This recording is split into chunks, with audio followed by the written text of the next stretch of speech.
Hi, I'm Jonathan Long with the Ruston Church of Christ. Thank you for joining us today.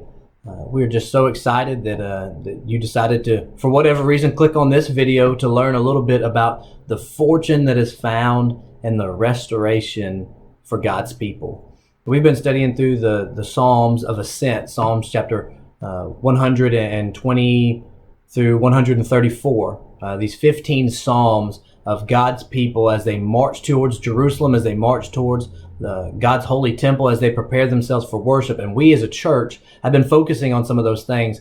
And so we're glad that you chose to join us. This week, this Sunday, at our worship service, we're going to be looking at Psalms 124, 125, and 126. But I was just going to share something that I thought brought me a lot of hope out of just one of those, out of Psalm chapter 126. So we're going to read that in just a minute. We're going to go through it. But before we do that, why don't you do us a favor? If you reach down, hit that thumbs up, like, subscribe. If you would maybe comment if you've got a question about any of the things that we're doing. Interacting with our videos on YouTube is the best way to help us build what we're doing here, and we'd really appreciate it. But we're going to get into this Psalm, this 126th Psalm. These Psalm 124, 125, and 126 all give us confidence in something about God. And in the 24th Psalm, it gives us confidence in our salvation. And the 125th, it gives us confidence about protection. And in this one, in the 126th Psalm, it gives us confidence about the blessings and the fortune that we find in the restoration of God. So when we're putting this Psalm in context, most likely this particular Psalm was written as the people of Jerusalem after they've returned from a Babylonian captivity. The Babylonians came in and they conquered Jerusalem once. They came and they entered and they sieged it in 597 BC, and they took control of it, but they left some people there. They carried away some of the Israelites, but they left some people there. And the Israelites and the Jews that were there thought maybe we haven't been conquered, and we're going to rise up and we're going to take this city back over. And so the Babylonian army came back in 586 and completely wiped it out, knocked the walls down, destroyed the temple, and carried off the rest of the Israelite people into captivity.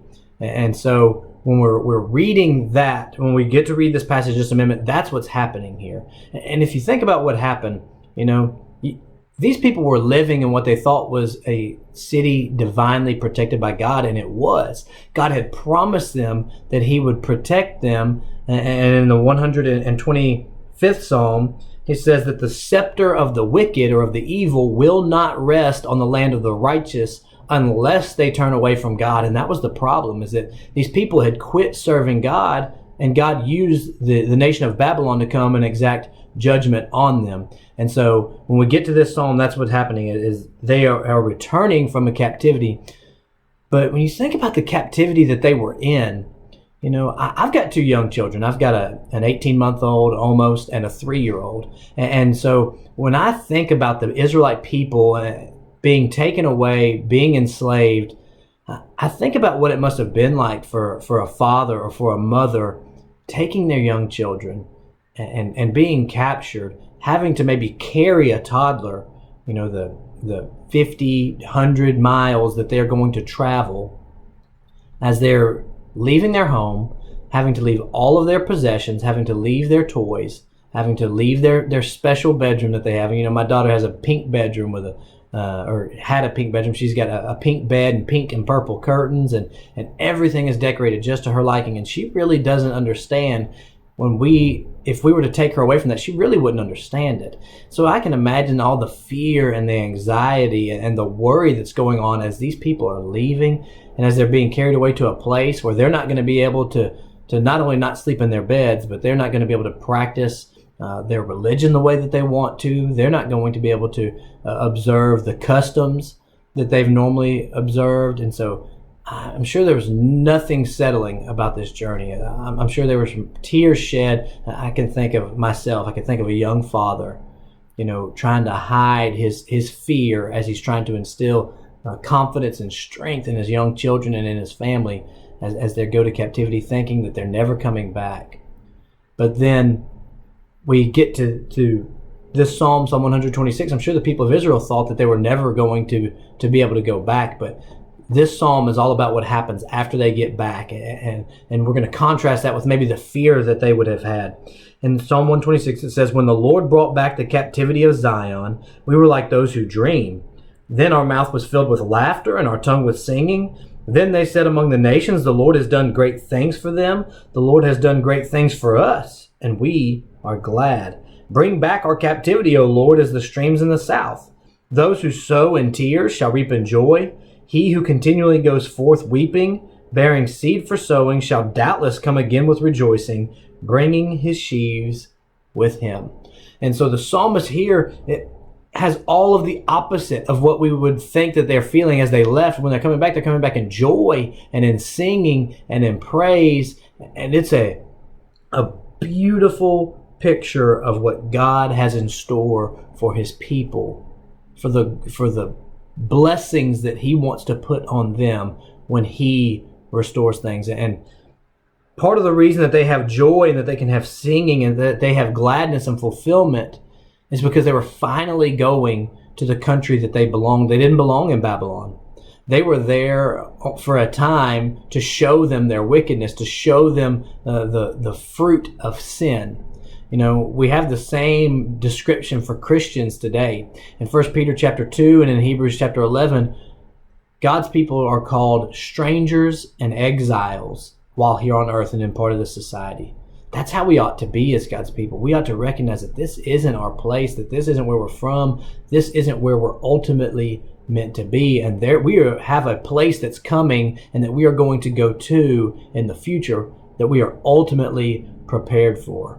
In 2 Corinthians chapter 5 and verse 10, Paul says that there is a great reward awaiting us in heaven. And so I said that this psalm is all about the confidence that we can have in the fortune for the restoration that God has prepared for us. And so I want for us to just think about and meditate a few things. What's so good? What is there that's coming that's so good? You know, we could sometimes be like, I'm sure some of those Israelite people were, they'd gotten comfortable. I'm sure some of them in their captivity, and they're going to a place that used to be their city, but it was broken down. We're not going to a broken city with a broken temple, but we're going to a built city.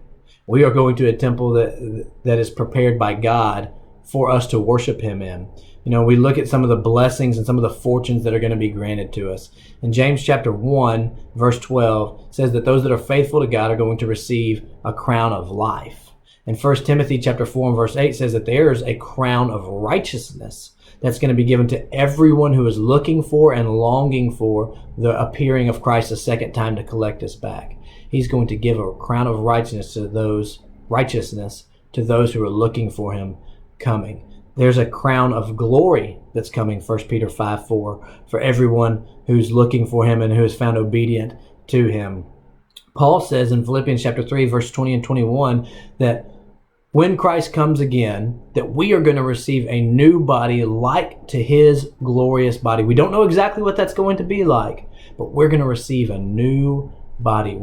Part of the fortune of our restoration is that these old, creaky, broken down bones and joints that we have are going to be restored to a glorious body that doesn't feel that type of pain, doesn't have that type of hurt anymore.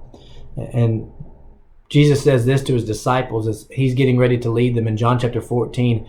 He said that I go to prepare a place for you. And if I go to prepare a place for you, I'm going to come again to receive you to myself, that where I am, there you can be also. And Thomas asked Jesus, he said, Jesus, where is this place? Show us the way to this place. And Jesus said, you know the way. And he tells him to follow me because I am the way. And so all of these blessings, this crown of life and righteousness and glory and a new body and a new home prepared for us. Jesus is working on that for us right now. And when he's done with that work, like a bridegroom building a place of residence for his future bride, when his Father tells him that home is ready, he's going to come and he's going to bring us back into that glorious kingdom that we see described in Revelation as a street of gold and being enthroned in glass and crystal and rare stones. John is trying to describe a place that's too beautiful for our physical minds to comprehend.